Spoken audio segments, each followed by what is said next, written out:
Hello, sweet creatures. Today, I just want to go through some things I've worked on in June. I'm going to flip through some books that I've worked on. I'm going to flip through my Pride grimoire and talk to you about it. And just have a little casual video. It has been too hot, and I have been way too busy to plan some exciting spell working or grimoire video or art tutorial or anything like that. And the world's been kind of overwhelming, hasn't it? So this will just be a little short casual video, and I hope that's okay. If you're new here, hi, I'm Galaxy Coop all over the internet. We do art, we do magic, we do art magic. And I hope you'll stick around. So first, I wanted to flip through my Pride grimoire that I started. I haven't had a lot of time to work on it. I'll tell you about some things I plan on putting in it. But I had always had this want to bind a tete-a-tete sketchbook or journal or grimoire. So tete-a-tete or back-to-back, do-si-do, there's a lot of different names for it. It's two books that share a back middle binding, and I made one for my friend for her birthday, and then I made one for myself. And another friend pointed out that this fabric I chose for my friend was a very gay pride coded, so it's my gay pride grimoire. I haven't had a lot of time to work in it, but this was just like a fat quarter, a little piece of sample fabric. The boards are sketchbook backing boards and some ribbons that I've had. And then I wanted to pick a bunch of colorful papers. So the first half is like the light half, and then I'm gonna have like a dark half with more shadow worky things. The light half is gonna be more fun. And like every grimoire, I create like a little book plate page. I'll hide a protective sigil. Yeah, I hid a sigil behind my book plate here. I used this card we got with some pins or something as my book plate because it's a pride card. And this is my queer magic book. Some watercolor texture, a holographic star, some stamps that I've made. And then the next page I did a Pride Eve sachet, a sachet spell to protect trans people during Pride. So I've got my little pride flag, trans pride flag behind this beautiful washi paper, my protection sigil stamp, and if you want to recreate my Pride Eve protection sachet, I've got black pepper, butterfly pea flower. That's kind of the herb I chose to represent the transformative nature of trans identities and experiences. Rose, lavender, basil, blackberry leaf, ginger, and confetti. I wanted them to be safe and to have fun over Pride because there's tons of trans people that I love, and I love all the LGBTQ community. But I felt in this moment that trans people specifically needed some extra magical protection. If you went to Pride, can you tell me about your Pride? My local Pride was smaller this year, but it was still super fun. The drag queens were so cool. It's always really little. And then I had a Pride art gallery that I think I told you about in the last video. And myself and my partner both each sold an art piece. So that's so exciting. So this is just a Chapel Roan lyric. And then I took these ladies from a fashion drawing book from the 80s and gave them kind of a Chapel Roan-esque drag look. Little lesbian spread here. Little pop-up "We Will Resist" spread with glitter, of course. And then this page is going to be a prayer to queer ancestors, to calling queer ancestors. And I tried to make the original pride flag. I'm short a stripe, but this is the prayer I have so far. We will continue to have great sex.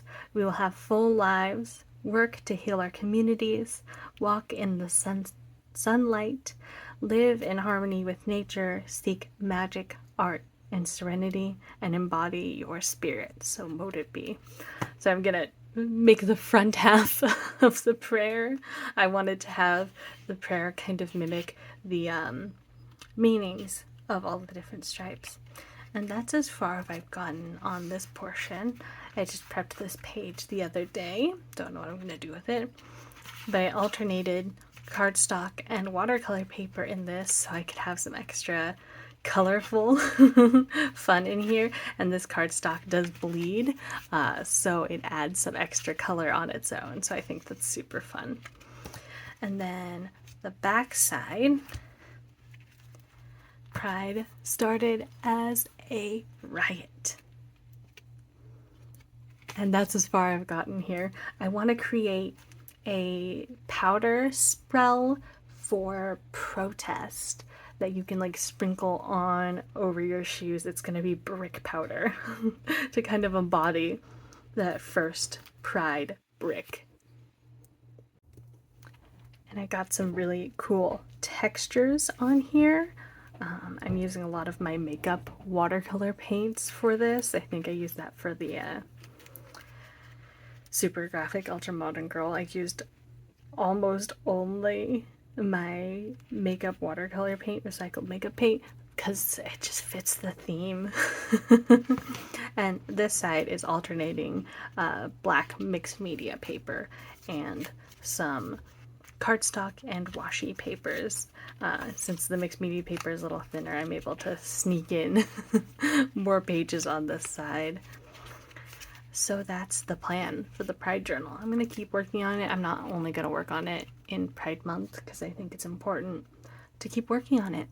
And speaking of queer communities, I'm part of a group that is the Trans Military Support Network. So if you or someone you know are a trans active duty military member, a trans veteran, a queer veteran, or active duty military member, we are having another sanctuary gathering for grief, healing, and community. I will link it below. And if you want to join us, really heal, really feel community, our first session was so great, and we're hoping to make this session even better and in the future provide more, but for now what we can provide is community, and I think that's so important. So again, if you or someone you know are trans, military, queer, military, or veteran, let them know. Join yourself. It's a good time. It'll be linked below. It'll be July 27th. The next thing I've worked on in the month of June is this house book, and this was for my art class in college. It's a response to Judy Chicago's Woman House, and we were supposed to create our own house conceptually. And instead of making like a house in like an architectural program or drawing out an architectural diagram, I wanted to create more the feeling of the house I wanted to create.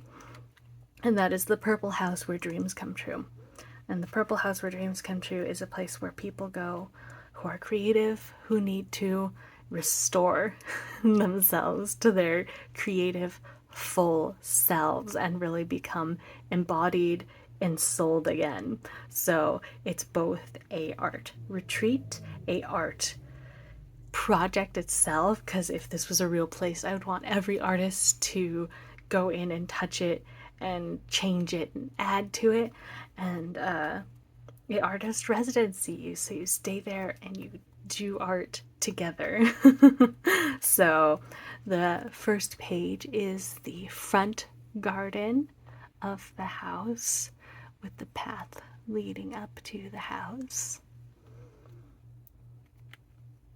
And then the next page is the communal kitchen where people cook together, because cooking is an art too, if you weren't aware. And sometimes when you're feeling stuck, dried out, can't access your art, sometimes cooking is the thing to do, or mending or sewing. So part of my escape from stuckness right now is I've started a cemetery quilt. And if you want updates on that, I can do that in the future. The next page is the parlor for communal ideas, reading, communicating, relaxing, playing games. Because all of those access your creativity.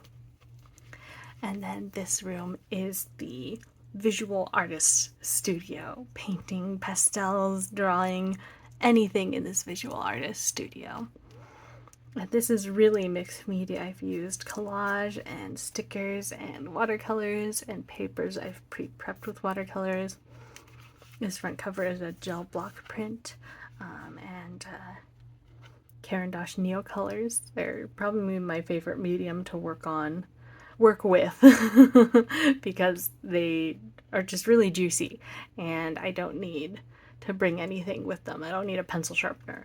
I don't need water for paint. I don't need paintbrushes. I can just have them with me pretty much anywhere in the house, especially when it's so hot.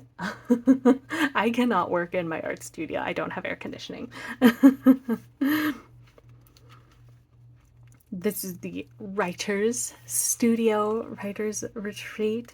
So where you can go and get your stories out of yourself, your poetry out of yourself and onto the page. And there's a corkboard for storyboarding and a comfy chair for curling up and journaling. And of course a computer. And I imagine typewriters as well. If I could have found one in one of the furniture catalogs I was using to create this, I would have added one. And this is the maker studio, so this has very good ventilation and lots of space for lots of more intense crafts. So woodworking, metalworking, clay firing, and pottery, and stained glass. So I imagine there's this huge studio behind the house with great ventilation and great light to create these more intense crafts. And then also a sewing studio. I wanted to create like a feeling of a wall of fabric that you can just go up and take from and make whatever your heart desires, whether it's a quilt or a skirt or a dress or curtains. And then I wanted to create like an example bedroom of someone staying at the purple house where dreams come true and customizing things. So repainting the walls, adding their drawings to the walls, sewing pillows, and just really having a good time. And then the final page is the back garden at night. Lots of bugs and flowers and twinkle lights and magic in the purple house where dreams come true. Finally, I want to talk about trash. When I feel stuck, slow, unable to make, I make trash art. Does that mean the art goes in the trash? No, not always. What I mean is making art on trash. Because it feels lower stakes. I still have this little like nagging creature in the back of my head that says like, you can't make art with neon paints because they're not light fast. You can't make art with your homemade watercolor paints because you don't know their light fastness because they're recycled. Can't like make like real art. And I haven't gotten past that. So sometimes I just need to make art on trash to make myself feel better. And this is an example. So these are little cardstock bits that came from inside of my cat's cat food boxes for when we buy them their wet food. And they actually changed them. I just got more. But here's another example. I like these because they're an interesting size. They're not too big, but they're also big enough to feel kind of free working on. And what I do is I take a bunch of cheap paints and just sort of slather them on. I'll slather them on with a card or splatter or with a rag, and I just get color on the cards, and I have them with my Neocolor pastels downstairs. So when I'm sitting in the air conditioning and I'm feeling gross and sad that I can't make art, I just have something to start on. And what I did for these first 3 is I've created things that I've wanted to create for a while. So I was like, I want to create like a big cool skull. And it was really fun to mix up the colors. These are super textured because of the paints I used on them and how I like kind of slathered them on all willy-nilly so they peek through in places. And I just had fun with it. Another thing, I was like, I want to make a moth with some freaky eyes on the wings. And it's so low stakes. This was garbage. So it makes me feel okay with trying something new, but in a more exciting way than like trying to doodle in my sketchbook, because sometimes that just feels bleh. And then a bat, little brown bat. So I just find a little reference image online and say, how can I make this with what I have in front of me on this weird textured paper, weird sized paper. I'll link or I'll grab some other examples that I've made in the past, because I will do this periodically. So this example, it's not on trash, but it's made with, I think, like kids' crayons. So it feels less precious. I'm just making with some crayons. And I'm just making to make and thinking of ideas and working through ideas. This one is both on a sketchbook backing board and I've crinkled paper on it, like a packing paper. Zoom you out just a little bit. Yeah, like a packing paper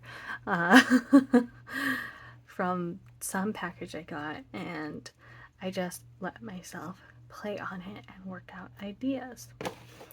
And then this one, yet again, is a sketchbook backing board, which I'll use for a lot of different things.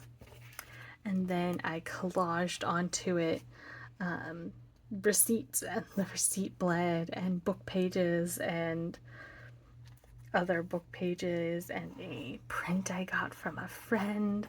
This one's less in the trash art realm, but it's still related because it's kind of collagey. And then I went over all of this with a watercolor medium. What's the right word? Watercolor ground. And I created this inspired by a medieval day-night illustration spread. And I just played with my materials.